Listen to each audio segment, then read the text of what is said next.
Hi, what's up, everybody? Welcome into another episode of Dynasty SZN. I'm your host, Patrick. Austin's with us, and today we're going to do something a little bit different. We talked about it a little bit last week, but we found a mock draft. It's like a 7-round mock draft. It's supposed to be a predictive mock draft, and we're going to talk about some of the landing spots in it and how it would affect those prospects in our rookie draft. And we'll give kind of a little bit of a rundown of especially the first 12 the picks that you're expecting that first round, and talk a little bit about the second, maybe a little bit into the third round, some of those running backs that may fall later. So we'll touch base on all those. We're going to run down a little bit of news before we get there, though. The first thing I think we got to talk about is our dream of the Eagles drafting a linebacker at like 16 or in the first round, one of those three picks they have. It may be dead. And I'm sad because they signed Kaiser White. It's only a 1-year deal for like $5 million, but I think they may go later into the draft to get a linebacker at this point. So they may still take one of those guys in the second or third round, but I don't expect to see them take a first-round linebacker. And if they do, I'll still be happy. I'll still be putting him on my team, but he may have to sit a year, or it may hurt TJ Edwards. He may be the third guy. Who knows? I think TJ Edwards is pretty solid because he was wearing the green dot. But besides that, Kaiser White's no slouch. So $5 million for a linebacker is a decent amount of money. It's not crazy. That's what Anthony Walker got. Some of these guys who are playing on those 1-year deals. What do you think? You think they still have the possibility to take a linebacker in the first round? I don't think Kaiser White, in the contract that he's getting, is premier enough to just completely shut him out. They're not going to do it anymore. I think it gives them the option to, if they get some other guys that fall to them that they really like more than linebackers, they don't have to force themselves into grabbing one of those two linebackers to fill that hole. They can go for other guys that they really like. Heck, maybe they really like some wide receivers and they double up on wide receiver in the first round or something crazy like that. It gives them the opportunity to not force themselves into that one draft strategy and only one draft strategy. But like I said, it's Kaiser White. He's pretty good. He can be a starter for a year, but he's not gonna be a this is your guy for the future. They didn't sign him to a contract for this is the guy for your future, and that's not enough money for them to just, oh no, we have our spot filled out. I think there's still the very real opportunity that a Devin Lloyd or Nakobe Dean does still go to the Eagles, but it's now not going to be like a almost for sure. You're not 100% expecting it. You can open up the possibility of doing other things now. And if they do take one of those players this year, it's going to be something that you probably you're not expecting to start right away. Whereas before, if they took Nakobe Dean and with their current linebacker or their previous linebacker situation, that could be a immediate week 1 impact player. But we could be looking at like a Zaven Collins sort of thing where it took a year before they got rid of Jordan Hicks, and we have to wait this year out while he kind of learns the defense, learns the scheme, and then becomes the second guy next year. That's totally a possibility if they go after one of these top guys. Or like you said, if they have guys that they really like that falls to them and they decide, well, we're going to wait to take a linebacker in the second or third round. It's a great linebacker class and they can do that. You can take a Troy Anderson in the third round or a Chad Muma or somebody like that and still fill that role and have them be your third linebacker for now. And then say, Kaiser White works out. You could see him get another 2-year deal or something small like that. You just don't know. But I still expect somebody to go there. It just may not be in the first round now. So I still think they're going to look for their future at the position. And I think it's definitely, at this point, the 1-year contract, it doesn't mean their future is Kaiser White. So, but it does affect this year. This is his third team in 3 years, I'm pretty sure. Because wasn't it Chargers? Then last year was he on the Vikings? And then this year? No, he was Chargers last year. Okay. Oh, he was, I think 100 plus tackles. Else went over to the Vikings then. I was thinking of, but yeah, that was Jordan Hicks. So he's gonna be next to Kendricks this year and left for Zaven Collins to get the spot in Arizona. But I don't think it really kills the linebacker there. You just may not be taking them at the end of the first round in your fantasy draft now. You may be taking them in like early to middle second, depending on where the other linebackers go. If a linebacker goes to the Eagles at like 16 and we think they're going to sit or play that third role for a year, they may go early second round, and somebody who goes after them to a spot like the Titans, that we'll discuss that when we go over this mock draft. A linebacker to the Titans has the opportunity to start every down, or they could be in the same situation behind David Long. So there's lots of opportunities for these linebackers, and we're just going to have to see. We were talking about it before we hit record. We were saying that the linebackers are turning into the running backs. You just draft a new one to replace the one that's leaving because you're not going to pay them, and there's very few that have the top money contracts. So you're going to see lots of these guys come through, and with this class, there's a bunch of good ones. So we'll just have to see where they end up, but we'll talk about a few landing spots for this draft here in a little bit. I got a cat walking across my desk. But the other news, the Chiefs signed Ronald Jones. What does this mean for Ronald Jones? What does it mean for CEH? Let me know. I don't know if this is going to be Ronald Jones takes over. I don't know if CEH is just gone, but CEH is never going to be what you once thought he was now. I'm fairly certain about that. When he was drafted super high, when he was coming out of that rookie draft and everyone's super hyped about him, that's dead, I think. But I can see this not being one or the other taken over, just be a split backfield, just a committee between the two. I could see CEH being the pass catcher, the third down guy. Yeah, it's just we'll have to see, but I'm not excited about either. It is what it is. So here's what I will say about the role. We saw Darrell Williams be very productive last year, although CEH did miss some time. But Darrell Williams, I'll have to double check the number, but his targets were, I think, 55 plus. So, there was a lot of pass catching out of that backfield, which is what we hoped CEH would get when he first got there. And he's just never really been able to stay on the field or be that 3-down guy to get all that work. I don't think he's ever going to be that 3-down guy at this point, but I do think he's going to be definitely the one of the two catching the passes.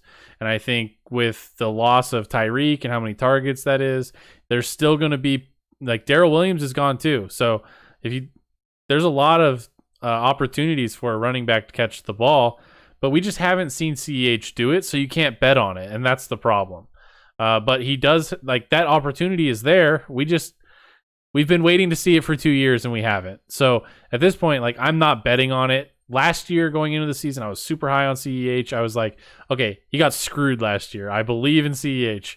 And then I watched the season progress, and I became a Darrell Williams fan. So I'm out on CEH, whereas last year I was buying him. I was thinking, it was a rough first year. He's going to come around.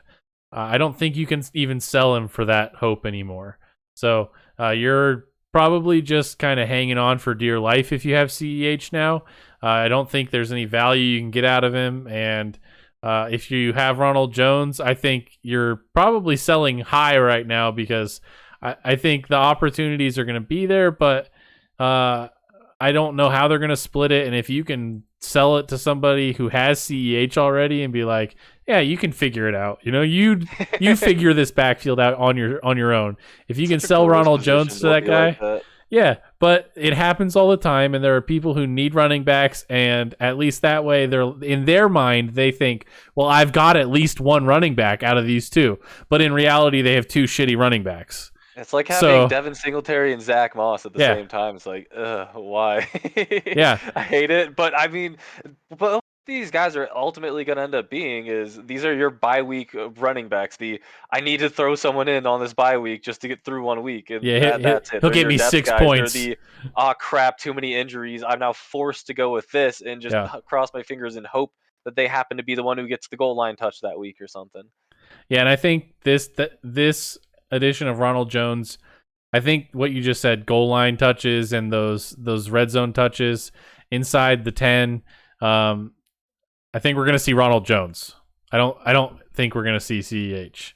And maybe that's just the sour taste of him getting stuffed at the line so many times in a row, but it could just be ride the hot hand too. They just keep giving it back and forth until one takes off, and they just run with him until he starts hitting a wall, and they try and see if the other one's got something. It's very possible. So we're just going to have to see how it plays out. We're going to have to pay attention to those snaps and see who is getting the carries, who's getting the targets, and kind of go from there. We're going to have to see, is it game script dependent like we deal with so much with the snap goblin of J.D. McKissick? There's things that are going to have to play out for us to decide how much we want to invest in these guys. So let's go to one last thing I wanted to mention is the John Mara coming out and talking about Daniel Jones.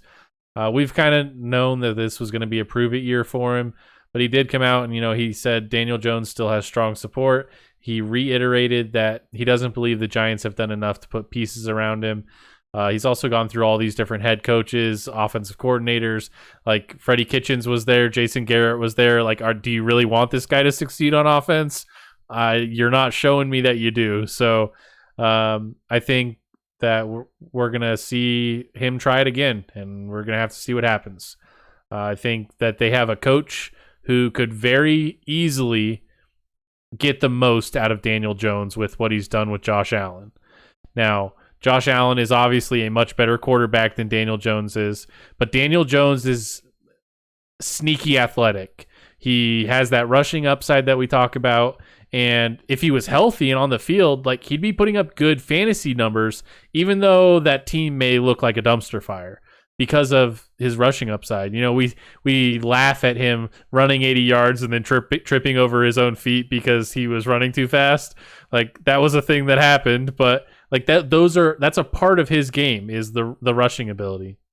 And if we can get him out of the pocket and get some receivers open, if they can use Kenny Golladay downfield, who was hurt a lot last year, the way that they used Stephon Diggs in Buffalo, like this offense has some tools that could be very good. If they've got Kadarius Toney playing the Cole Beasley role, and they've got Kenny Golladay playing the Stephon Diggs role. They still have Saquon Barkley. I don't know what they're going to do at tight end because Evan Ingram's out of the building, but in this mock draft, they do take the first tight end off the board. We'll talk about it here in a little bit, something that is a possibility. But you can't sleep on the Giants.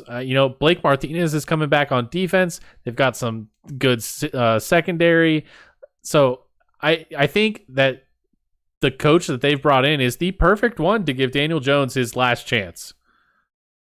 What do you think? So I want to first, before I talk about Daniel Jones, I want to talk about their current tight ends because I just looked at their depth chart. Yes. And their current tight end is a guy who I've always actually been pretty high on, although he hasn't really done much with his career so far. But they got Ricky Seals-Jones in the building right now as their tight end one. Yeah. So I've always liked the kid, but we'll see if he can be a tight end one. Like we said, this mock draft has him taking someone else pretty high. So, but for Daniel Jones, I think ultimately his future is in his own hands. When it comes to his future with the Giants, it's up to him right now. They're not, from what they're saying here with John Mara coming out, they're not going to be, most likely, highly doubt, they're going to be grabbing a quarterback and with one of their 2 top first-round picks. Yep. They're not going to try and grab that Malik Willis, the Kenny Pickett, any of that.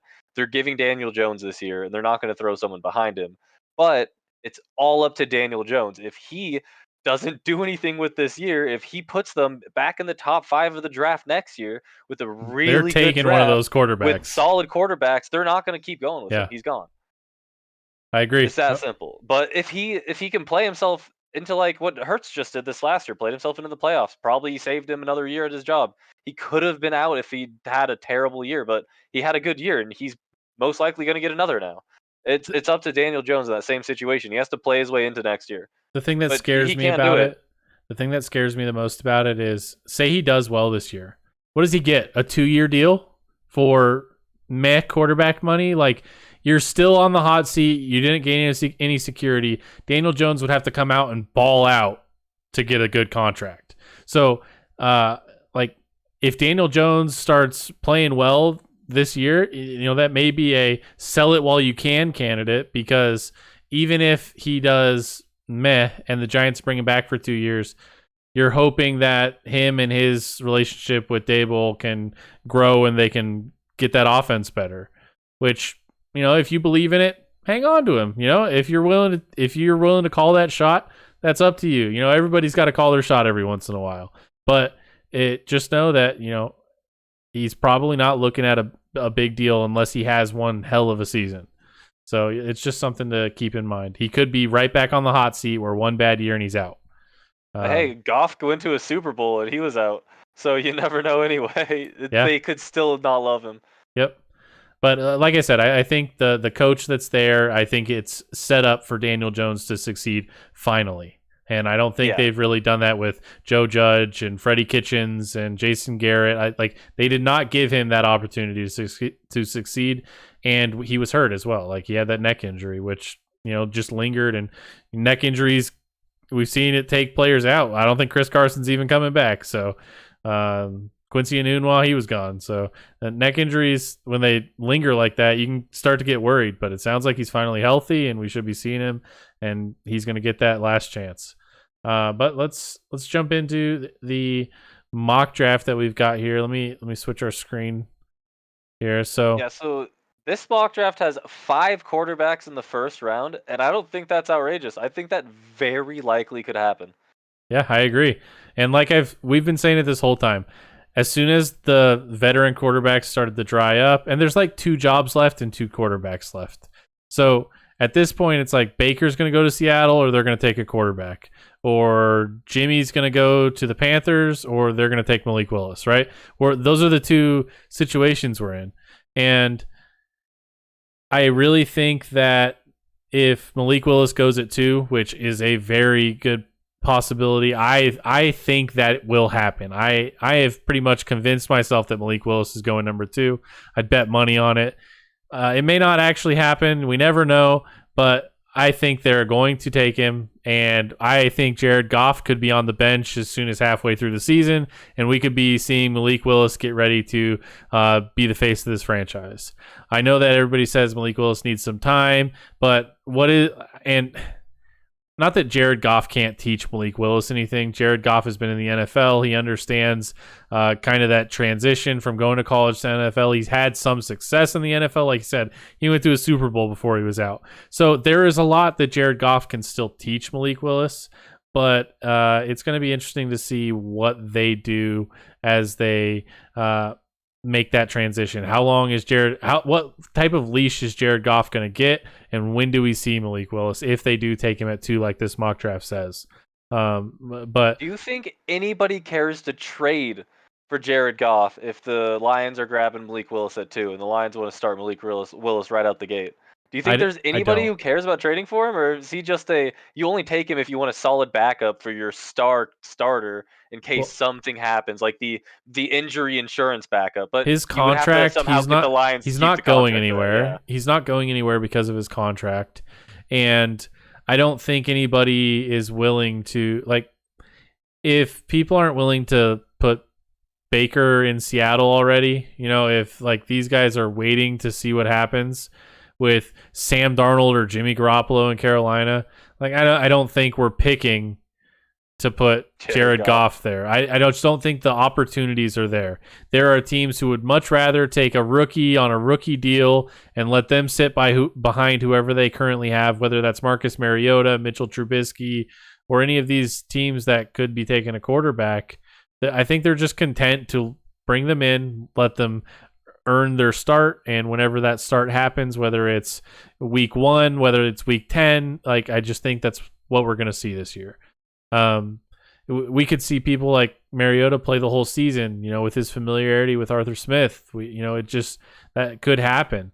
So some of these quarterbacks, even though like Kenny Pickett to the Panthers, I think Kenny Pickett to the Panthers, if that happens like in this draft, he has the best chance to be a week 1 starter.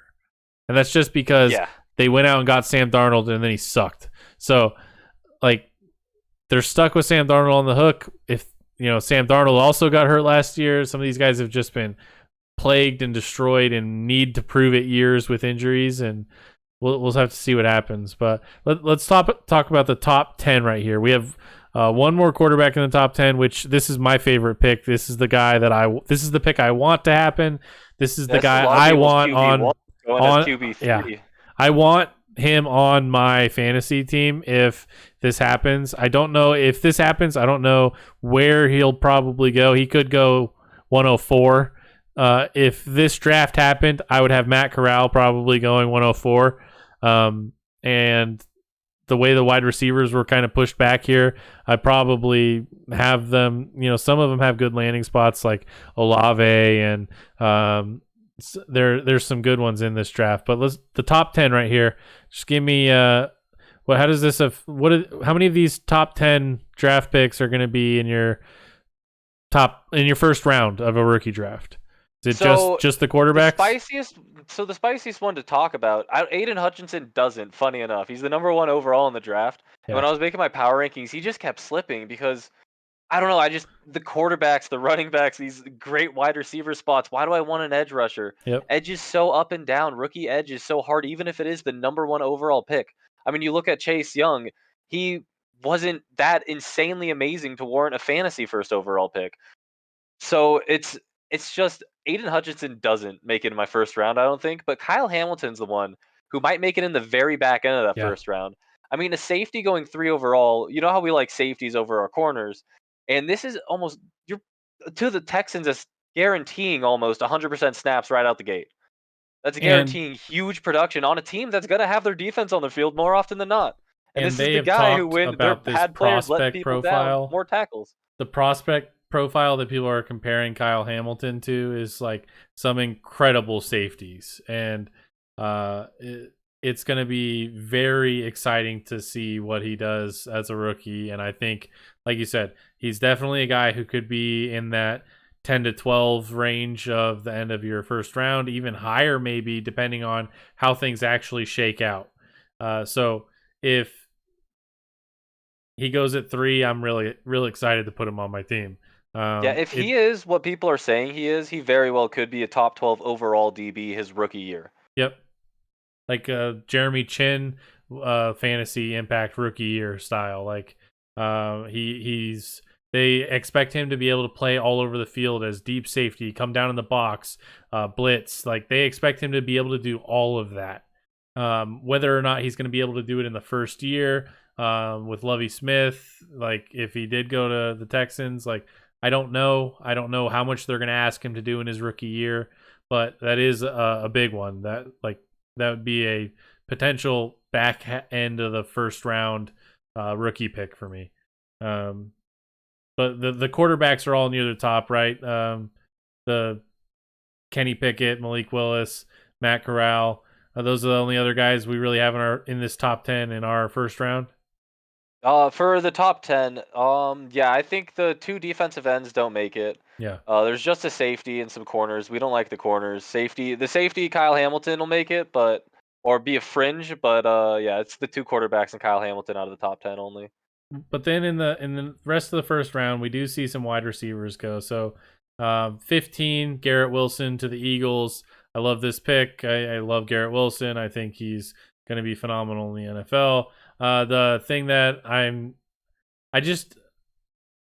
I think Jalen Hurts did take a step up as a passer. I think Jalen Hurts is going to be okay for fantasy receivers, but I don't expect ceiling. I don't expect to have a huge ceiling for these guys with Jalen Hurts, because the ceiling in that offense is Jalen Hurts' rushing ability. That's where you're seeing most of the upside. So I think Garrett Wilson could be very good. I think him and Devonta Smith lock down that receiver group for the next few years if they do take him. But it's going to be he's probably going to be lower than some of the other high opportunity wide receivers that go, even though he was the first wide receiver off the board. I do believe in his talent, so he's still going to be in that top tier of wide receivers for me. But like Drake London to the Chargers, like you were talking about Josh Palmer. What does that mean? Yeah, Josh Palmer's over. I have him on my taxi squad, and if this actually happens, or not even if it's Drake London, if it's any of these receivers at 17, if they grab a receiver, Josh Palmer's done. They still have Keenan Allen, and Keenan Allen's almost been the face of the franchise. He's been there for so long, and he's the last real big Charger. I can see them possibly. We got to look at his contract numbers, see how much longer they have him. But this year, he's 100% a main focus in that offense. They didn't just pay Mike Williams $60 million over 3 years not to feature him in that offense. So Drake London's in here. Josh Palmer's he's done. He's gone. There's got to be multiple injuries before he's even relevant. And I don't even know how much. So I think I initially was putting Garrett Wilson behind Drake London, just because of I don't know how much passing volume is going to be out of Philadelphia, but I think with how crowded it is over there, I think I might like Garrett Wilson a little more than Drake London here in terms of fantasy. Like if I had to pick between one of the two as a wide receiver, Yeah, I but think I would still take Garrett Wilson over Drake London just because of how many receivers they have that are going to be a focal point in that offense. Like they still have Jalen Guyton around too. It's not like it's a big deal, but oh, like did they get Guyton back? I thought I saw he was coming back on a 1 year deal. He may not be. Don't quote me on it. I'll have to double check that.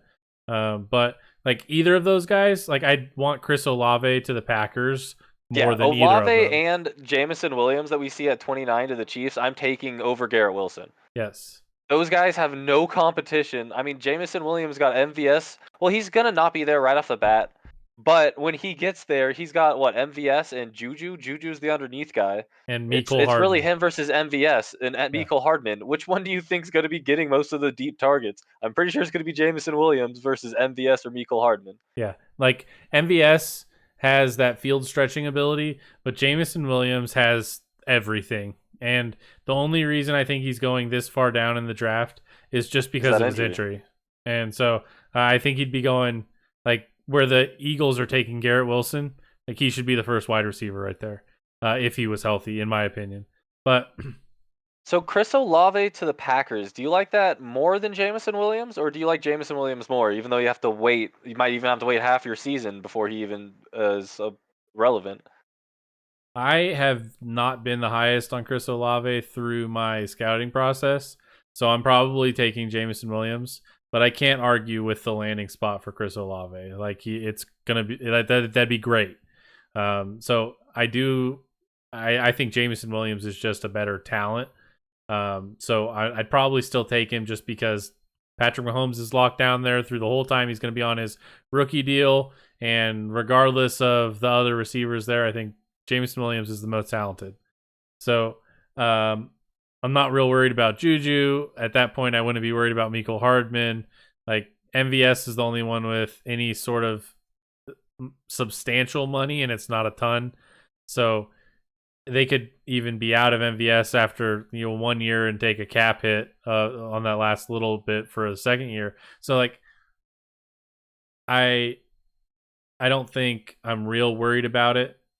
If you were trying to get an impact player to start right away, like Jamison Williams is the perfect guy to draft in this situation and put on your taxi squad, and just know that in the next year or so he's gonna be a stud. So Yeah, that's if you have to have a wide receiver now, if you are trying to come out of a rebuild and need to hit the ground running, you might be okay to go Chris Olave. You might be able to say, "Hey, I need these early wins," but if you can afford to wait, Jamison Williams sounds like he's going to be the number one wide receiver in this draft based on what we're yeah, seeing in this mock draft. He would be my number one wide receiver, I think. If you yeah, can afford to me wait. me And I too. think if you can't afford to wait, are you really ready to be in win now mode? That's really the question. And then the other one is, Traylon Burks to the Bucks. We were talking about this one as well. Like, I just don't see this happening. I mean, it's always possible. We see talented players like CD Lamb go to the Cowboys just because he was there. Like so if the Yeah, if Bucks they take best him player because they think available. he's the best player available, I could see it happening. But I don't see it as a fit for what they're trying to do this year. I don't. If Tom Brady did go ask for Russell Gage, and they have just extended Chris Godwin, and Mike Evans is under contract. Like, I just don't know why they would do this, but I could see it happening if they think he's the best player available. But Yeah, in my like they're in my not opinion, getting I don't Godwin see right it out the happening. bat. They're not getting Godwin right out the bat, but at the same time, you'd say who else would be able to feed this many high caliber mouths other than Tom Brady? But how much longer do they have Tom Brady? Yeah, Why would they be going out and grabbing him now? It's just they would have to really feel like Godwin's not going to be there for most of the year, or they really feel like they just want to go all in on this year and not care about it, just take as many weapons as possible, or he just really is their best player available and everyone else they could have him. Some people had him as their number one wide receiver going back when the Browns had the 13th pick. So if yeah. he was their number one wide receiver, they could just say, "Hey, this is what we think is the best guy. Why pass him up?" But yeah, it's a weird fit. It sucks with someone like Traylon Burks. after this year with Tom Brady, I don't think anybody else will be able to sustain three mouths that hungry with Godwin, Evans, and Traylon Burks. I don't know if they're going to be able to get another super And high and caliber Gage is there quarterback. for So this 3 is just years. that's 2 3 year years 10 mil. guaranteed. And it's not like he's being paid to be a return. Actually, he did do a little bit of returns, but I don't know if No, he's going to be he's paid paid that to be much the just to 3. be a return Yeah, specialist. he's being paid to be the 3, and I just don't he got the same money MVS got. So, I think that Russell Gage is their 3. I would rather see them take a linebacker here because Levante David's on the last year of that 2-year extension. He's going to run it back with Tom here, and I expect him to either retire or go, take a job somewhere to try and go get another ring. Like he's going to be older. He's got 10 plus years with the Bucks. I would guess he retires if Tom retires, and they're going to go into full rebuild. But who knows? He could come back for another year. But he's been a staple IDP player for the whole time. And now they've got Devin White. I would love to see them take another linebacker here and sit him as that third linebacker for a year. Levante David leaves, and now they've got him next to Devin White. That's what I would want to happen at this spot. But if they like we said, if they think Traylon Burks is their best player, then I could see him taking it. But let's. So where would you rank all these wide receivers then after all this drops down? So it's going to be obviously we're saying Jamison Williams 1, and then are we saying Olave 2? I'd probably have Olave too if it was like this. And then does it just go Garrett Wilson because of the less competition than where Drake London and Traylon Burks are going? I mean, Herbert, if anyone's going to sustain it, like I was saying with Tom Brady, well, Herbert's got a huge arm too, but that is crowded. I think it would go like that. It would be Garrett Wilson next, and then Drake London, and then Traylon Burks. Yeah, and even then, once you get into the second round, like Pickens to Detroit, I love this. If they take Malik Willis and George Pickens, like I am stoked. But Malik Willis has what? George Pickens, Amon-Ra St. Brown, T.J. Hawkinson. This is actually really solid for a lot of rookie quarterbacks I've seen come out with way worse setup than this. Yeah, so that's actually pretty good. This is kind of the tier cutoff though for wide receivers. Even if we see some of these guys like Jahan Dotson's been mocked at the end of the first with the Chiefs or the Packers, and like Sky Moore going here, I'm totally cool with. But some of these, like Christian Watson down here at 44, I would probably expect Christian Watson to be up here in this first round. But again, all these quarterbacks being pushed up, it can definitely push those guys back. And it's going to be. Before we get too deep in those second round wide receivers, that's what I was going to say. Let's talk about some of these defensive guys. These are some great spots, I think, for all of them. Honestly, this is. But don't forget, we got. Let's go back up a little bit because before we get into that, first 3 that were in the top 10, because 3 in the top 10, I can see this. I can see all 3 of these where they're going actually happening. And then the next 2 after that we're about to talk about. So it was Malik Willis at 2 to the Lions, and then we had Kenny Pickett at 6 to the Panthers, and then Matt Corral at 9 to the Seahawks, and then the next QB needy team, they got Jameis Winston, but New Orleans grabbing Desmond Ritter. Now, do you have Desmond Ritter higher than Sam Howell, or would you rather them take Howell here? I would rather have Sam Howell. However, there's a lot of people who really like Desmond Ritter, and he ran really well at the Combine. He's got some mobility. He's the most, he's run a lot of offense in his time in college. He's, up there as one of the most pro-ready guys with Kenny Pickett, I think. So there are a lot of people who like him. I just don't see the ceiling with Desmond Ritter, and I think the ceiling is there with Sam Howell. And I think Sam Howell is getting kind of a unfair shake of things just because he lost all his weapons, and then he went out and rushed for 1,000 yards, still threw a bunch of bombs, and because his weapons weren't there and it wasn't this insane offense like he had the year before, he somehow went from the QB1 to like the QB5. So you should expect someone to have a little drop off when their total offensive talent has a massive drop off. Yeah, but he's still balled out by any means. Yeah, and he's still balled out. So I'm a big Sam Howell fan, but Sam Howell to the Steelers, I am a big fan. I think I have him as my number 3 quarterback above Kenny Pickett. I think I went Malik Willis, and then I liked the Matt Corral pick, and then I liked the Howell, and then I went Kenny Pickett to the Panthers.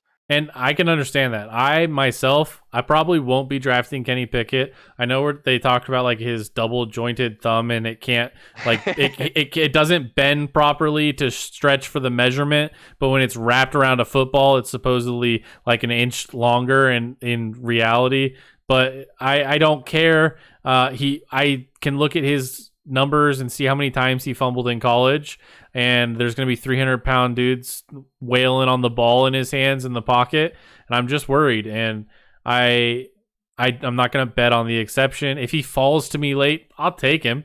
Like I'm just not going to take him before I take, especially if we have this draft that we're talking about with Sam Howell going 20, Desmond Ritter going 18. I might take both of them before I take Kenny Pickett, just because of me not wanting to take on that risk. Now, Desmond Ritter, I can't say if I would really do it. He's the one that I'm putting below. The other three I'm putting above him, but he's the one I'll put below Pickett. I'd rather have Pickett just because of how high that is. In the worst case scenario, you have him for like a month or two. Wait till right before the season starts, and some people are getting desperate. They don't have their quarterbacks. They're worried. Bam, go flip him to someone for something way too big. Just go rip someone off. Get that massive starting running back that you couldn't have gotten earlier when the draft was happening because they weren't willing to budge then. Yeah, and these 5 quarterbacks in the top 20, all 5 of them are probably going in the top like 7, 8 picks, maybe 9 picks of your rookie draft if they do go in the top 20. Like, just do you take any of these wide receivers above any of these 5 quarterbacks? And that's what I'm trying to decide. Maybe Jameson Williams, Chris Olave after like the Matt Corral, like before you go to the Sam Howell, Kenny Pickett, Desmond Ritter. But I'm probably still taking Sam Howell. It may be before Kenny Pickett and Desmond Ritter. I'd take a Jameson Williams or a Olave or even like Garrett Wilson. But I think I'm taking all of them before I take Drake London, before I take Traylon Burks if he does go to the Bucks, before I take any of those other guys. So I think I may take Kyle Hamilton over Drake London to the Chargers at that point, because that's where we're talking about the end of that first round. Because we'll talk about Breece Hall here once we get into the second round, but Breece Hall is going to be like, I could still see an argument for him going 101. If Malik Willis does go second overall, I could understand the argument for Malik Willis 101. If you really need a quarterback, I could see Breece Hall falling to 4 or 5 in Superflex. But like, Breece Hall is going to be near the front. He's going to be the RB1, especially like in this draft where he goes to the Falcons. It's like that's one of the ideal landing spots. And on top of that, in this draft, the rest of the running backs are so like where they go, that it's Breece Hall or no one almost. Like, Breece Hall is, I think he's definitely right there. Either he's above all the quarterbacks or right there behind, like maybe I put him behind Malik Willis just because I think Malik Willis has huge fantasy upside. Yeah. Especially with his running potential. But I mean, he did have the most like forced missed tackles in all of college football last year. So Malik Willis, you know. So so I think I go Malik Willis 1, Breece Hall 2, and then I start throwing in the rest of these quarterbacks. Yeah, and so now let's talk about my favorite pick in here, which is Devin Lloyd to the Titans. We talked about it a little bit. Jayon Brown left. Only first-round linebacker, too. Yeah, the only first-round linebacker. I love this pick. It's somebody I'm probably still putting on my taxi squad. He may not make it in the end of the first round because of their current situation. They have David Long, who played very good for them over the second half of the year, and they do still have Zach Cunningham. So they claimed Zach Cunningham off waivers. They took his contract. Like, he is a guy for them. They chose not to pay Jayon Brown because of that Zach Cunningham contract. So I think that if they do bring him in here in the first round, pick 26 overall, we could see him compete for that David Long spot. He would definitely be in an every down opportunity if one of those guys got injured, but we also may see him be that extra linebacker for a little bit. if they do like David Long. So it's something that he's obviously a top linebacker prospect. He's got first round capital, but Zaven Collin flashbacks of maybe we have to wait a little bit. So it is a nice landing spot. Like I would still want him on my team, but he's probably not cracking the first round. He's probably going to be early second round, maybe even closer to like 203, 204, 205. But if he went to like Dallas, I'd take him end of the first round because it's like Micah Parsons and Leighton Vander Esch would be the third guy. Like they paid him pennies, like because they didn't have anybody else. So like I would be interested in something like that. But I don't know who's going to get the snaps. It'd be one of those where we got to wait and see. And you got to be careful when you draft those guys because, yeah, it's a first-round linebacker, and, yeah, you want to put him on your bench because you think he's going to have an impact. The reality is he might not. And if he doesn't get it in the first year... learned that lesson last year. Yep. So if you are clogging up a bench spot because you didn't put him on your taxi, we had fun with it with Jamin Davis and Zaven Collins last year. So we both first-round linebackers both did not have enough fantasy relevance to have justified putting him on our bench over just having him on the taxi. Yeah, and I took Zaven Collins at like 203 or something like that, and it was, I think one of the first linebackers taken behind Micah Parsons. Yep. So Micah Parsons 201, you grabbed him like 203, then I grabbed Jamin at 206. Yeah, so like those were the linebacker prospects that we were hyped up about, and like Micah Parsons hit, but the other two we had to wait a year. We expect them to hit this year, but we had them on our bench where we had to just hang on to it and eat the roster spot. So and I'm scared that Jamin could even still end up being a bust. That could still happen with how bad it went last year. Like, in what they were saying, they thought he was going to be this really good all around the field. He was going to be the feature inside guy with Cole Holcomb on the weak side, and he was going to play middle. But apparently now they're like, he might only be good at outside. Don't know what's happening there. Yeah, and Cole Holcomb is going to be their guy for now. Like, Cole Holcomb's going to get most of the snaps. So it's a rough situation there. But so before we move on to the second round here, where are you now that we have the whole first round that we've gone through? Where are we putting these defensive ends? The Aiden Hutchinson first overall, Kayvon Thibodeau 8th to the Falcons, Trayvon Walker 10th to the Jets. These guys, they're not even in our first round. Are you saying like where are you grabbing Aiden Hutchinson? First overall pick, where are you putting him? It's probably going to be after those wide receivers that went in the first round outside of that first tier. So, we've got the top 4 or 5 wide receivers. We've got the 5 quarterbacks in the first round. We've got Kyle Hamilton, Breece Hall. So like that's already 12 players. So when we start looking at Aiden Hutchinson, like I'm still going to end up putting him. So you taking Burks over Hutchinson? Is that what you're saying? Yeah. So I still have Burks probably at the end of the first round in that conversation with Kyle Hamilton and such. I'm not excited about the pick, but I can't not take him there. I can't let him go further than that. But what about Devin Lloyd versus Aiden Hutchinson? I'm taking Devin Lloyd. And I just think that even with these high defensive end prospects, like defensive end is such a hard position for fantasy to be such an impact maker. You really have to get a TJ Watt type of guy in order to have somebody who's will win you a week. You can get some of these like Bosa's, and there are guys that you can start every week, but even then, we were talking about Bosa the other day. He was even not consistent at times. Even the best defensive ends, if you just go against a good O-line or you just don't have that week where maybe someone else on the line's getting all the sacks while your guy's getting all the double teams, and he just gets like 2-3 tackles and that's it, and it feels so bad, and it happens to the best of them. Like TJ Watt was the only exception. Everyone else had the bad weeks. Like Nick Bosa was balling out. I think he was the number 2 up until like the final couple weeks, championship and basically all playoffs. He just stopped showing up. So like you have guys that'll just be consistent, then not be consistent, be high scorers, and then disappear. Like Leonard Williams, I had was 2 years ago the 3rd overall defensive lineman. this last year. I don't think he even was top 24. So it's hard to say. Like I was saying with Chase Young, he was a first or second overall pick in the draft. I don't remember exactly, but he was super, super high pick. And Chase Young was still up and down. He had some really good weeks and had some really mediocre weeks his first year. And then he dealt with some injuries. When he wasn't dealing with injuries, he was still putting up single digit weeks. So like it's hard to justify these guys.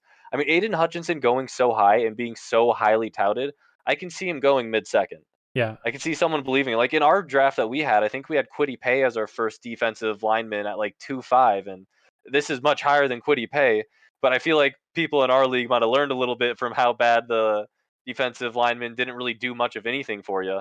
Yeah, So I took it's I took Jalen Phillips at the end of the second round last year, and that's kind of where I view like the Trayvon Walker, Kayvon Thibodeau, and Aiden Hutchinson. I view them middle to end of second round probably is where I'm going to take these guys, and I'm probably like the guy I'm probably taking first in fantasy is probably Trayvon Walker, just because of the things that he can do. But I could like Aiden Hutchinson 1 overall. Like if you wanted to take him as your first defensive lineman in fantasy, I don't have a problem with it. But I'm probably just going with Trayvon Walker as the first one, just because he's a monster, like absolute freak of nature, like gonna kill quarterbacks. So I also think like he is 6'5", 290 pounds, and we could see him cover, like we could see him play a Harold Landry type role. Like that's the athleticism that we have with Trayvon Walker, and he's 290 pounds. Like I don't think he's going to play that role. They're going to send this guy to kill quarterbacks, but he's that athletic. So I may take Trayvon Walker as my first defensive line, but again, it's going to be in the middle of that second round in my rookie picks. But I don't know.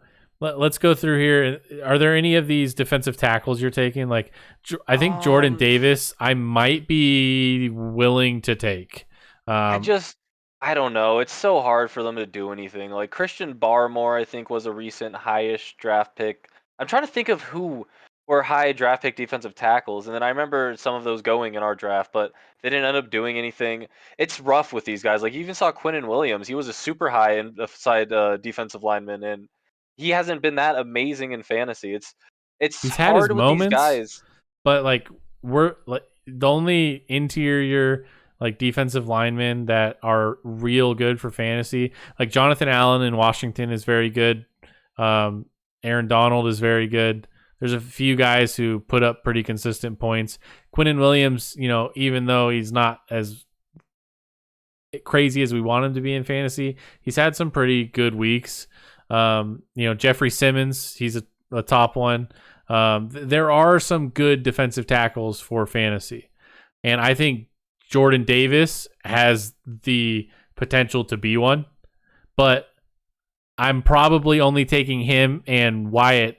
Like those are the only 2 defensive tackles I would take in all 5 rounds. And I'm probably taking them in the 3rd, 4th round, end of the 3rd, middle of the 4th round if I'm taking them. I'm not taking them where I'm taking these edge rushers. I'm probably using a 4th at the highest, honestly. Maybe a back end 3rd, but I don't know. I feel like there's some random deep dive wide receivers I'd rather take the dart throw on than go for him, honestly. But even so there's one more guy I want to talk about in the first round. Number 30 to Kansas City, David Ojabo. He's such a good prospect, but Achilles, he's not going to do anything for the whole first year, basically. And it's just, do you want to draft a rookie that you're then going to have to stash on taxi? You might as well just stash him on IR, honestly, instead of wasting a taxi spot. It's so rough, and I just had to drop him so much when I was doing my rankings. It's just, I feel bad for him. I really do. I mean, if he was healthy, he would be someone that I might throw a 3rd round pick on.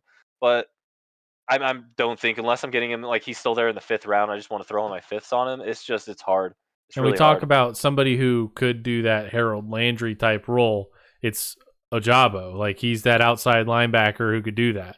It's like the outside linebacker pass rusher combo that those are the guys that they're labeled linebacker / defensive end, and they get you all the tackle points that helps your linebacker or helps your D-line not be so sack dependent, but still has the upside because they rush the passer. So those are those like defensive line cheat codes that you're looking for. And, he has the possibility to turn out to be that, and he was going to be a high prospect, but now we've got guys like Boye Mafe and some other guys who may end up being more valuable for fantasy, even though, we're probably going to have to wait a year. Then we're going to have to see how long it takes a guy of that size whose job is to be explosive off the line of scrimmage, get that explosiveness back after tearing his Achilles.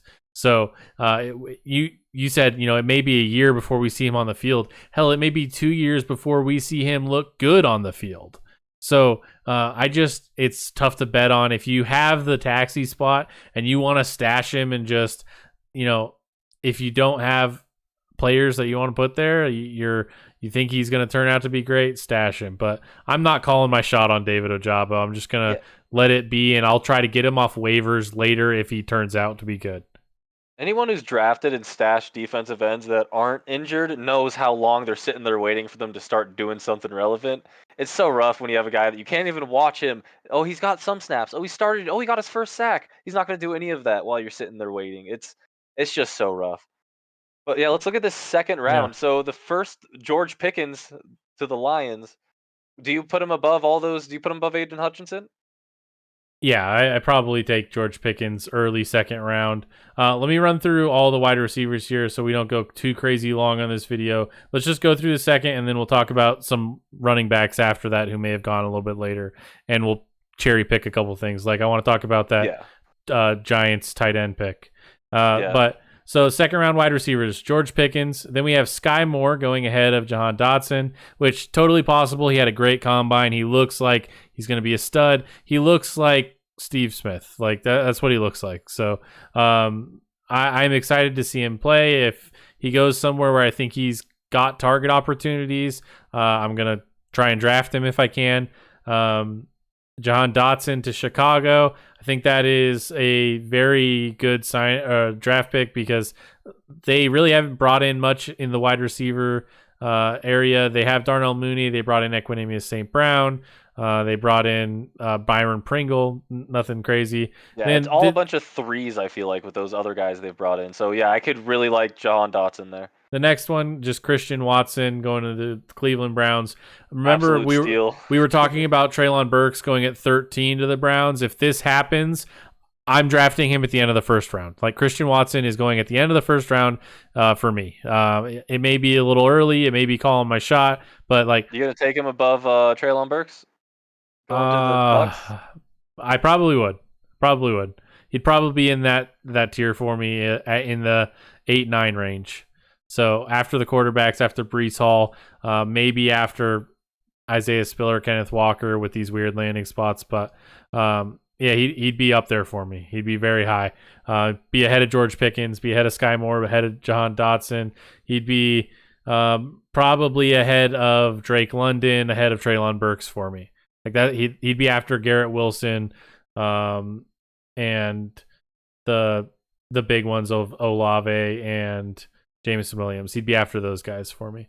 But let's keep going here. We've got Justin Ross to the Cowboys. We've talked about them possibly drafting a wide receiver.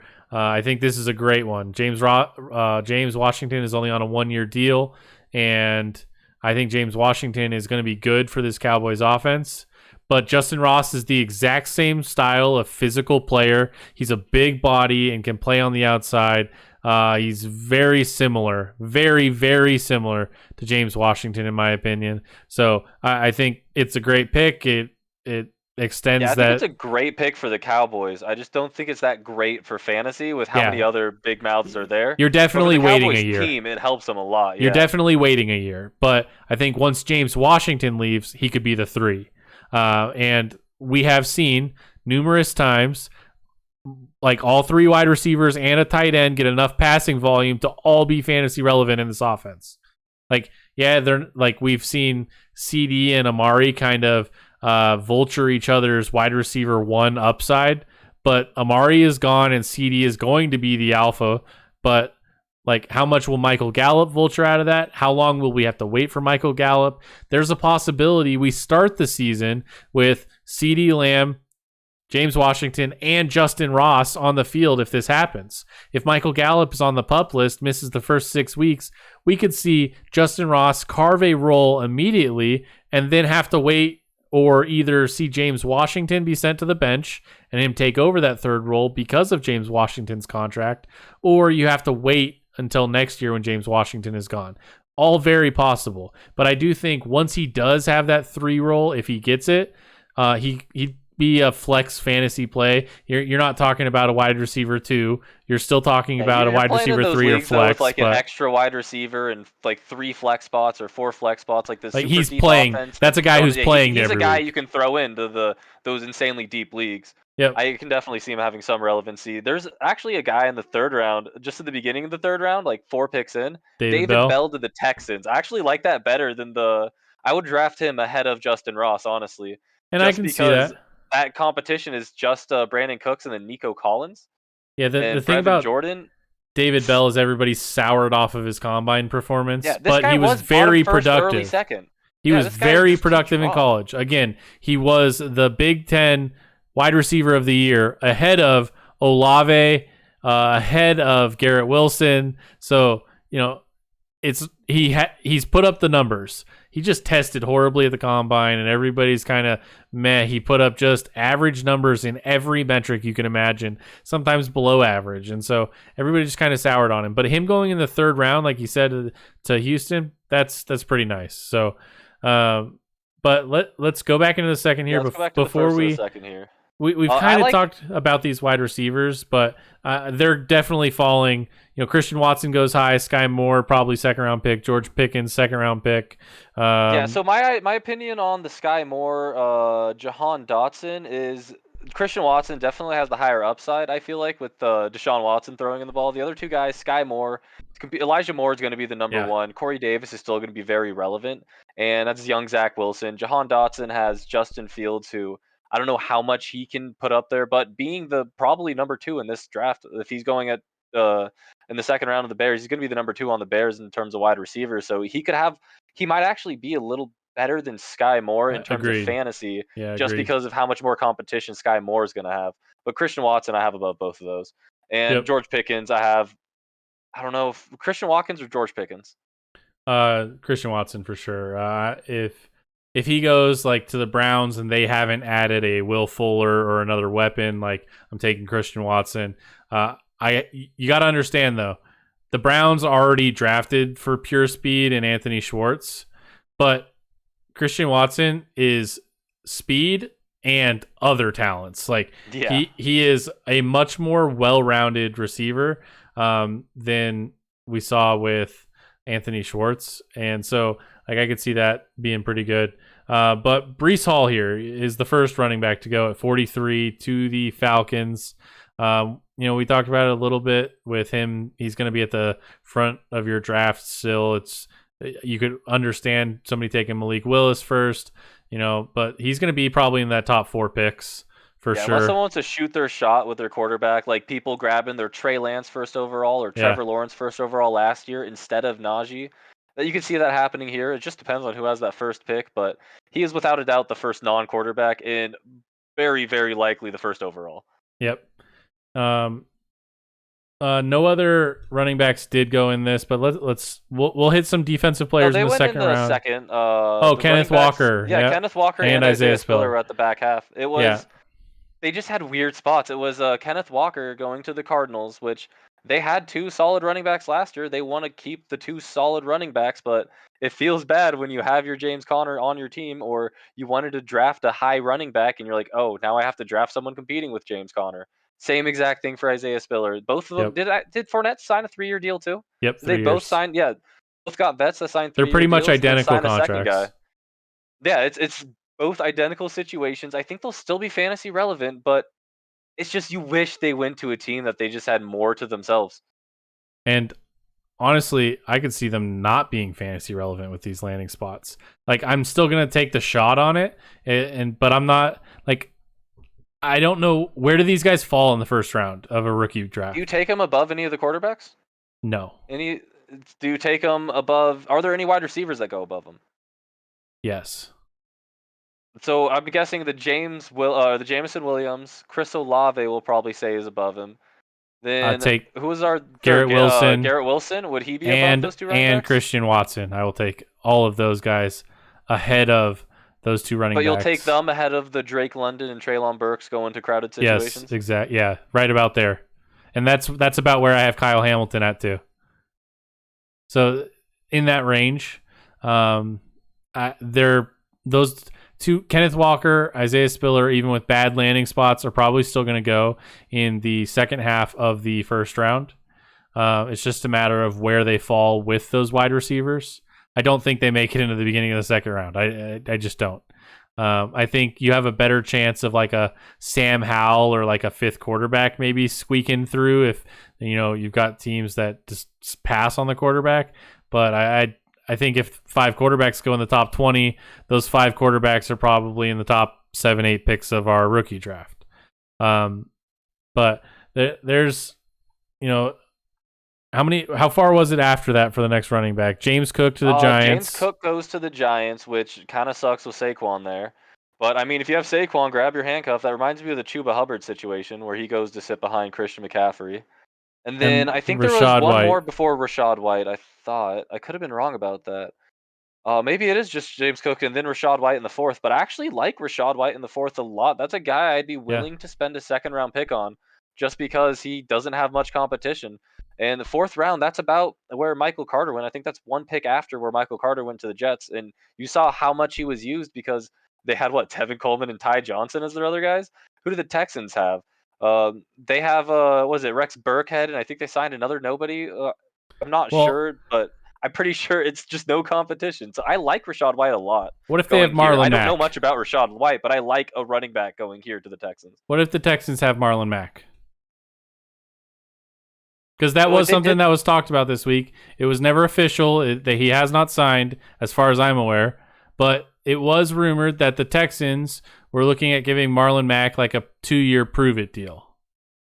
Yeah, if they sign a Marlon Mack, I feel like that might push him back. He might be...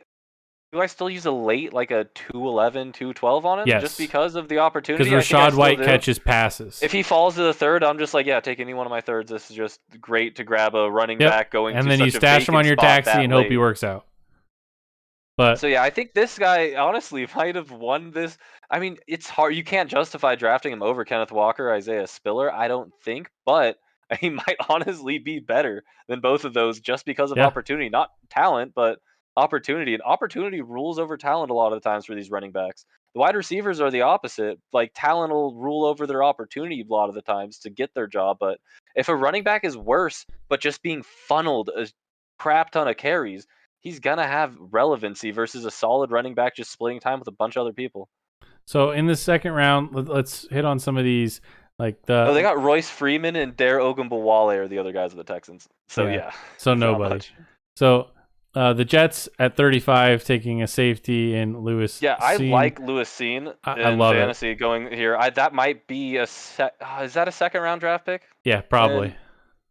Probably with how mid-second. The other safeties in here, no, but yeah, I think I could see that being justifiable because he's going to replace Ashton Davis if this happens. I'm guessing because they signed Jordan Whitehead and they're be starting Jordan Whitehead. But he would replace Ashton Davis as the starter on the next to Jordan Whitehead, and I feel like there's always a lot of points in that secondary of the Jets. And here's that Boye Mafe pick. So at 36, right after to the Giants. So he's one of those guys that I would be willing to take a 3rd, 4th round shot on in my rookie draft and just stash him just to see if he turns out to be that outside linebacker pass rusher combo. I take him over Ojabe, but I think all the rest of the 1st round defensive ends, I just take him because they're first rounders. I pretty much just take them in the order they're drafted, except for maybe Trayvon Walker. You can throw up a bit higher. Yeah. We talked about these wide receivers. Here goes the other 2 safeties. Yeah, two there's safeties 4 of in them that right here. corner, then 2 safeties again. So Jalen Petre to the Vikings. I looked. They have Harrison Smith, but then the other guy is a nobody. So Anthony he can Harris very easily left. slot in. Yeah, And he can very easily slot into a starting so job. Anthony Harris left last year, and they brought in Xavier Woods from the Cowboys. Xavier Woods just got signed to a 3-year deal with the Panthers. So they do have an opening at that second spot. And I'm surprised Daxton Hill would be the 4th safety to go because a lot of places Jackson Hill have him and as the Brisker second. after Petrie is kind of insane. Yeah, so whoever that is, if they did take a safety there, I'm probably end of the second, beginning of the third. But depending on the Vikings, I may take a middle of the second just because of the opportunity if they haven't brought anybody else by that time. Washington, I'd have to look at their safety situation. They have Landon Collins. Cameron Curl for sure. Did they let Landon Collins go? I think they actually did. I think so too. Had the depth chart up here. And then the Saints with Brisker, I could see them doing that, but they have Malcolm Jenkins, who, we'd probably be waiting. If Malcolm Jenkins has 1 more year or 2 more years, depending on how much longer he plays, maybe we see him be a replacement in the future for him. But they also did sign Marcus May, so they've got safeties. They also have good old CD Deuce, who plays that nickel role, but he's technically still considered a safety. So they have safeties there. They also signed from the Chiefs, blanking on his name right now, Daniel Sorensen. Yeah, but I could see Jaquan Brisker having more relevancy than Sorensen. Yeah, he'll be a special teams guy. Out with Malcolm Jenkins when the old man is winded and needs to take a breather, I think. I think this is definitely a drop-off. The Jalen Petre, I hope I'm saying that right, and Daxton Hill is definitely a bit higher than Jaquan Brisker. Jaquan Brisker feels like probably a mid-late 3rd, maybe early 4th. Marcus Jones right after that, I really don't like. I mean, he's going to a good spot. I mean, Kansas City needs help at the safety position, especially after just losing Daniel Sorensen and losing Tyrann Mathieu. But they paid Marcus Justin Jones Reed. Is just, I don't know. They already brought in the replacement for Honey Badger, so they signed Justin Reed to a multi-year deal, and he's going to play that role. The other position has had some fantasy success, but we really have to see what this secondary turns into without Honey Badger, because he kind of, commanded that defense, and we don't know who's going to they could bring in Justin Reed and he could not be very fantasy relevant. There could be another guy who is the fantasy relevant safety. And if they did draft somebody and it's somebody that we don't necessarily like, he still could go into a position that is a pretty good opportunity. But yeah, he's a guy I can throw a 4th round on, Marcus Jones. Exactly. And then you got a bunch more defensive ends after that. Like the Marvin Lille, I don't like as much as Ebike. I'm not taking any of these guys. And Sam Williams. I don't care. These are all like your 5th rounders. These are your 5th rounders at best if you still really need a defensive end, and all the guys above them are already gone. But these are nobodies at this point for terms of defensive draft relevancy. But the next are the inside linebackers. Yes, that's what I wanted to talk about. Kobe Dean finally shows up at the end of the second. That is such a drop from what we're seeing. Now, I mentioned him earlier as somebody I would love to see go to like the Bucks instead of them taking Traylon Burks because of Levante David. But this is a similar situation. So they have Tremaine Edmonds and Matt Milano in Buffalo. Matt Milano has had some injury problems, but he is on a money contract. Like, he's there this year and I believe next year. But Tremaine Edmonds is on his 5th-year option. And instead of paying it, it looks like, we expect them to fill that position through the draft because they already paid Matt Milano. I think Tremaine Edmonds is a better player than Matt Milano at this point, but they've already invested the money. And this is a team that's going to be investing in some weapons, and I think that they can replace the linebacker position through the draft. So I wouldn't be surprised to see them take a linebacker like this, especially if the Kobe Dean is falling all the way to 57. If he's falling all the way to 57, it's a steal.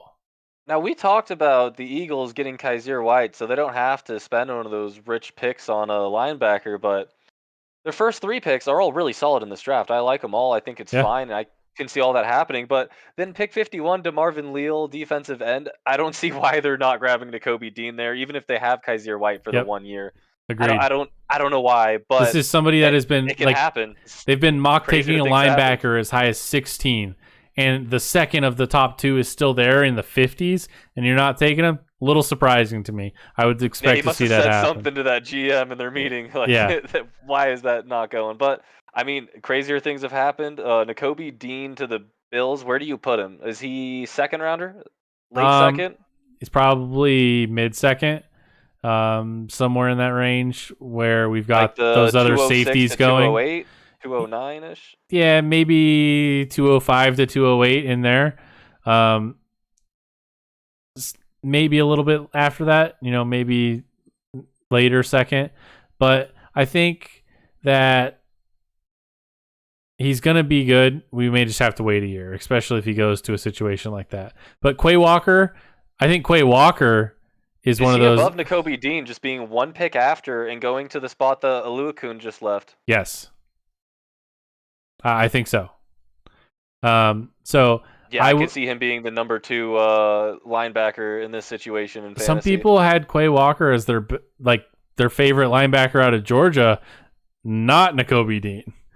So like N'Kobe Dean, we've been talking about as one of the top 2 linebackers up there. But the 2 Georgia guys are fighting to catch up to the Utah guys. So I don't know if Devin Lloyd going so much earlier. We really have always been talking about him and N'Kobe Dean being the top 2, but there are guys who have Quay Walker right up there. So him going one pick after to arguably a better situation, like you're probably taking him first half of the second round, right? Yeah, the Falcons defense are going to live on the field. I feel like this is worthy of And the right now, first half of the Michael second Walker, round. who is a guy I've picked up in multiple off seasons because he may have opportunity. Like Michael Walker is their linebacker right now next to Deion Jones. Like they have Deion Jones and he's set. He's there. He's been paid. He's one of the few linebackers that have money. Like guaranteed money. They're not going anywhere. Then it's Michael Walker. So they have room, and that's where Aluakun just left. So that was the most tackles in the NFL. So Yeah.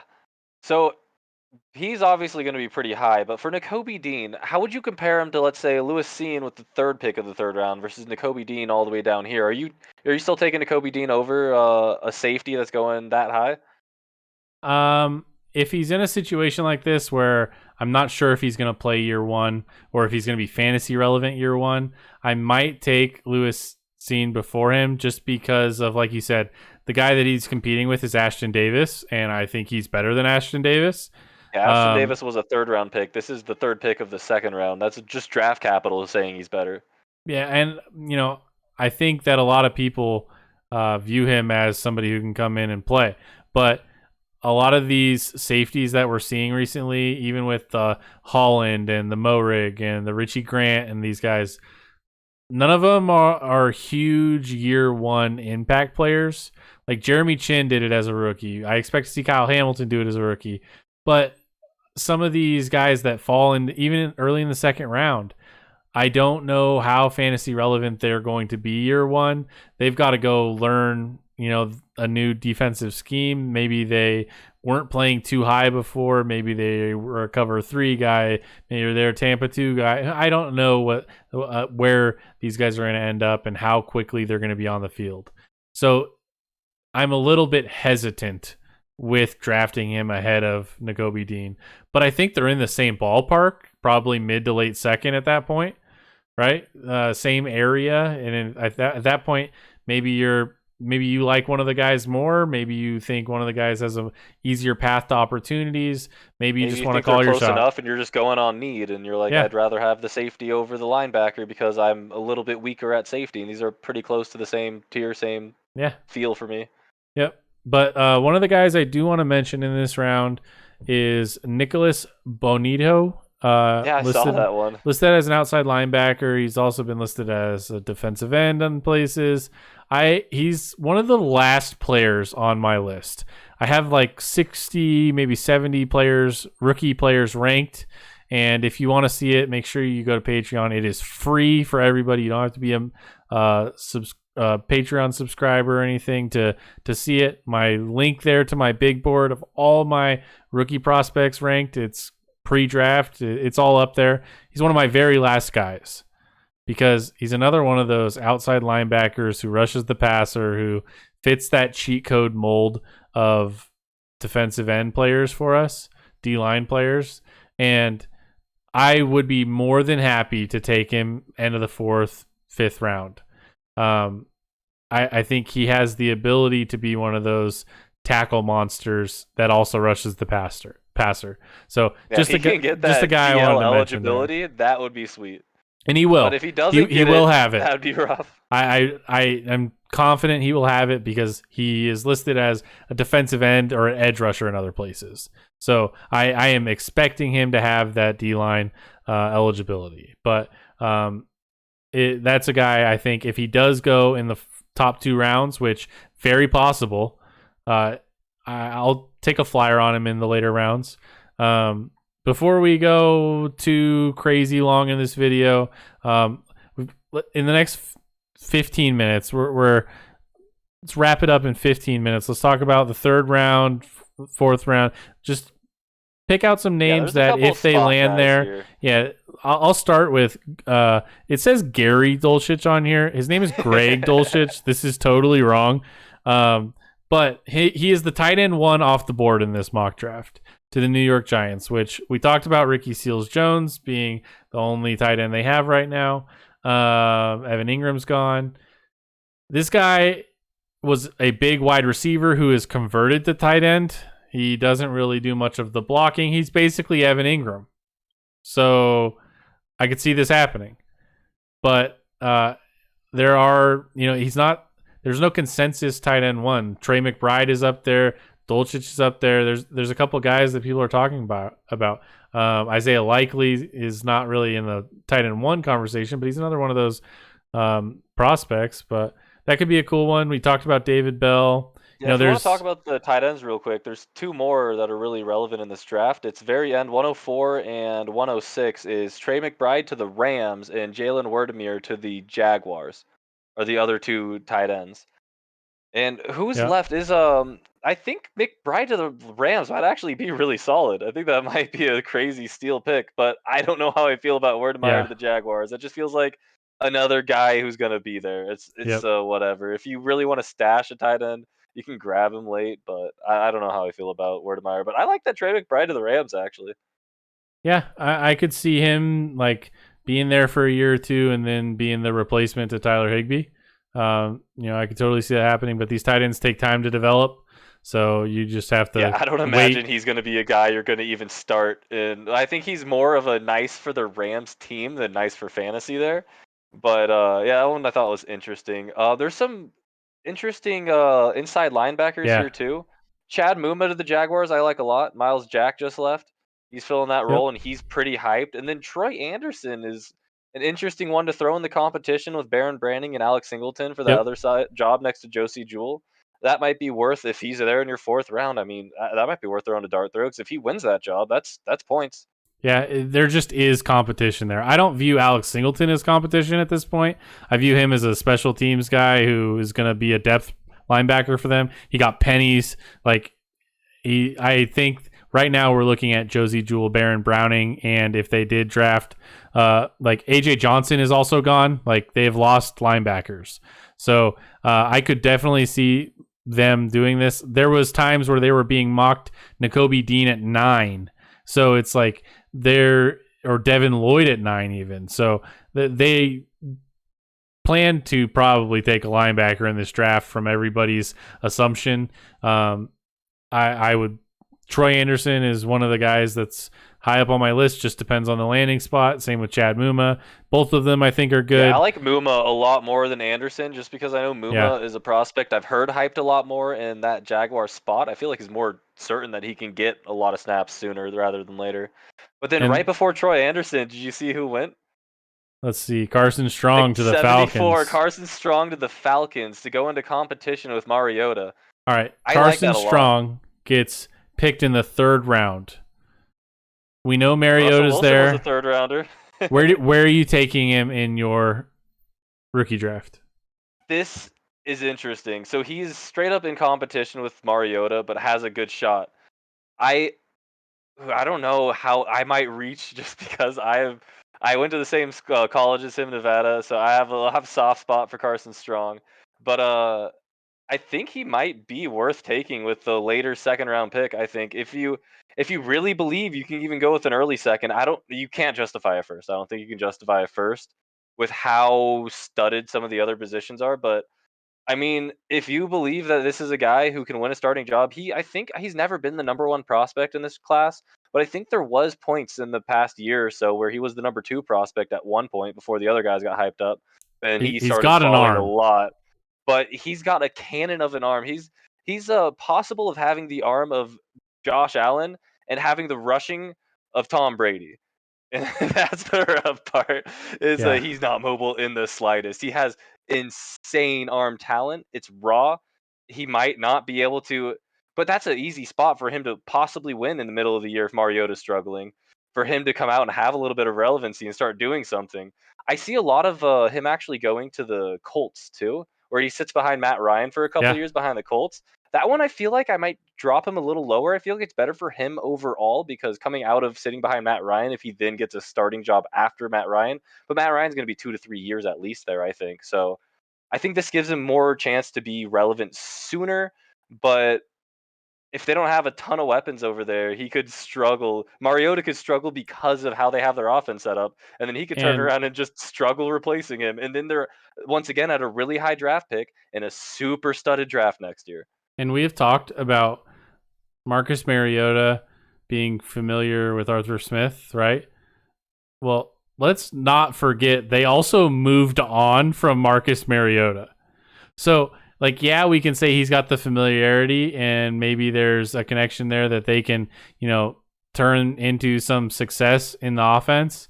But they also moved on from him. This is act number 2 where they have already went and so we know how it turned out in Tennessee. If they draft a quarterback, I'm definitely interested, especially with the way Mariota's contract is structured. It's just expected to be a 1-year deal. So if they did take a 3rd round quarterback, I guess maybe you have hope in 2 years of Mariota. But I still think any quarterback coming in there has an opportunity to get on the field this year. So Mariota would have to play well for them to not. And Yeah, and I think that is in the Carson's realm of really possibilities, but Carson Strong is very raw. yeah, and he is really the out of the after the top five going though. I think it's really more opportunity for him to take over than if they were to get like Bailey Zapp or some of the Yeah. other next couple guys. So I like it a lot. I think you can possibly it depends on how much you believe in him. You could put a late second. I think I don't know how you feel, but definitely not a first. I don't think you can draft him in the first with 5 other relevant quarterbacks plus all of those spicy wide receivers. It's just hard to justify Where having a was quarterback Trask that's not taken? even for sure. What was that? What pick was Trask taken at? He was taken at the end of the third, early first, fourth, I think. Now I'm curious because when he grabbed, didn't he like cause the chain reaction of multiple other to go after him? Well, then it was like Kellen Mond and people like Yeah, that. Kellen So Mond and Davis Mills were like it was one, two, round three back 2, to pick back. 64. Oh, that's higher than Carson Strong. Okay.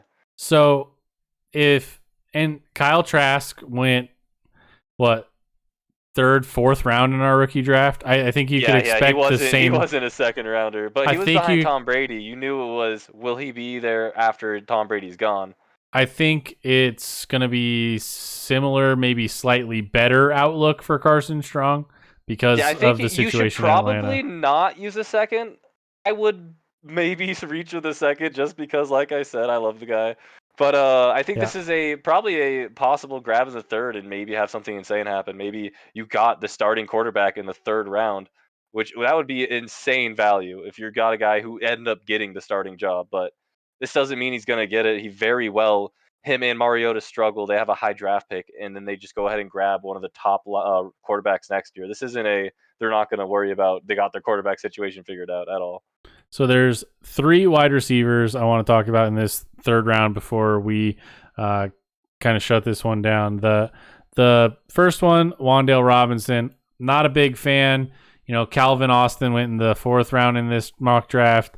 Not a big fan. They're just I watched these guys get bullied off the line. I know that they could have success, and they had success in college, but I'm not real interested. I think Wan'Dale Robinson has more of a shot to be a slot wide receiver than Calvin Austin does with his, deep play threat and his explosiveness.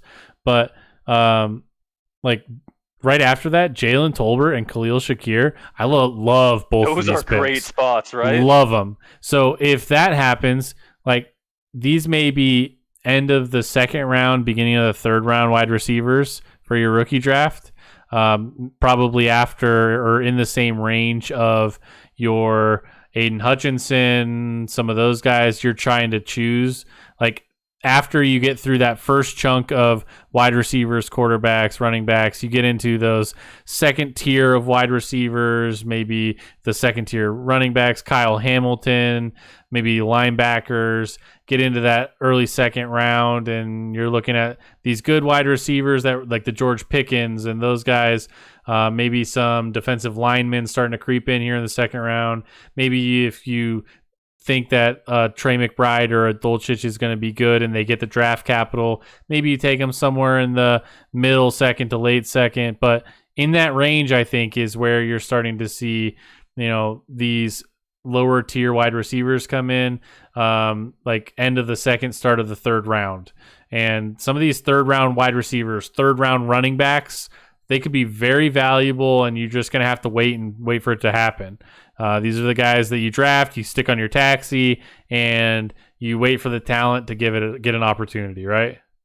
Yeah, I'm worried about Tolbert just having the situation because he's over there. He went to the Cardinals, and Khalil Shakir, the other one we're talking about, went to the Titans. But I'm worried about him just having the situation with Christian Kirk, where he just is crowded out and never gets the volume that he can handle, but just doesn't have it. Christian Kirk led that team in targets with over 100 last year. Did he really? Okay, yes. Then maybe I was wrong there. But that was also with DeAndre Hopkins injured and missing time. Yeah. But AJ Green is now gone. They have the 2nd or 3rd most targets they have available. Rondale Moore, I think, still there, but that's I do. Do you like Tolbert more than the Shakir to the Titans, or do you think the? No, I like Shakir a lot. Yeah, the opportunity over there in Tennessee is just too huge. I think this would put Khalil Shakir in a situation where he's competing with Nick Westbrook-Ikine for that number 3 spot behind A.J. Brown, Robert Woods, and I like Khalil Shakir. So when I watch him on tape, I think he is similar, him and Jalen Tolbert. I like both of them a lot. My film grades on these guys are very high. I have both of them ahead of David Bell. I have both of them ahead of John Mechie, who I don't know where he went in this draft. He goes late in this. He did. He goes to the Bills. He seemed to fall. But I have them in similar spots. Right now, I have. Let's see. It goes for me. Oh, Alec Pierce. Alec Pierce is one that I'll talk about too. Yeah, I wanted to mention him as the last guy as well. But I have Alec Pierce, Jahan Dotson, Sky Moore, Jalen Tolbert, and then David Bell and Khalil Shakir. I have all these guys up there. So I'm very interested in Khalil Shakir. I think some dudes just dropped too. Last year you had was it Amon-Ra St. Brown? He was a hyped receiver, and then he drops to the 4th round, and lo and behold, he has great relevancy behind a lot of wide receivers who don't have that good of fantasy relevancy. Here's how I see Khalil Shakir, and this is an easy comparison. It may be a lazy comparison, but Cedric Wilson also came out of Boise. They're very similar players, do it all, can play in the slot, can play outside. They're fast, they're pretty good route runners. They're never going to be an alpha. But if they get a good opportunity in an offense, I think they could be very good. And like, I was really sad when Cedric Wilson left the Cowboys because, in the times that, Amari Cooper missed a game for COVID and CD missed a game for COVID and Michael Gallup missed games because of injury, like Cedric Wilson as that 3 was productive and I wanted him back. And then he went to Miami and then they brought in Tyreek and now Cedric Wilson doesn't exist on that team. But if Cedric Wilson was on the Cowboys right now still, and instead of James Washington, like, he is a huge dynasty buy because of the Gallup injury and what he previously did in that offense and his familiarity, the opportunity that he would get.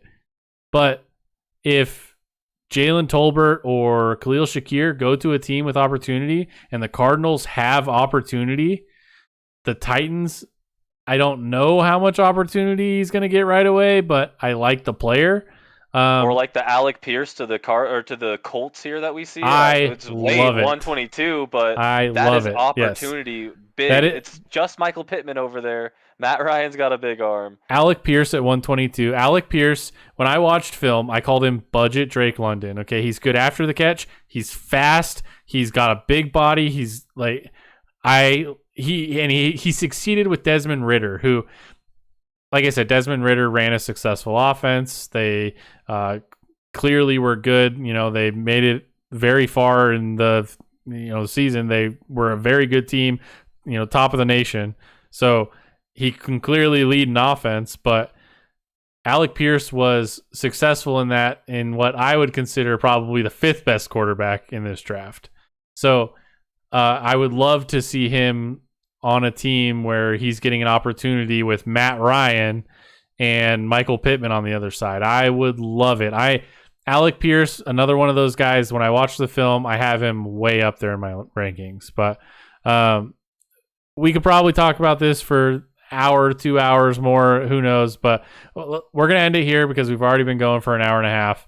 We'll get more draft talk and maybe we'll find another rookie draft and go through a little bit of it again later this week. But the positions and where these guys land and the opportunities that they're going to get, this is just to give you an idea of where we expect them to fall in our fantasy drafts, where you're seeing some of these IDP players fit in at the end of the first round.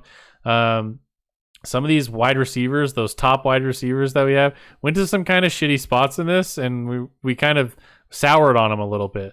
But you're still going to want these players. They're still going to be first-round picks, and the wide receiver prospects are still very, very good. So you're still going to bet on the talent, even if it means you're stashing them on your taxi squad instead of saying this is going to be a week 1 impact player.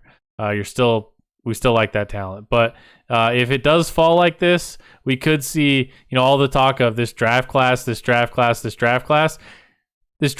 for fantasy could end up being worse if the landing spots happen like this.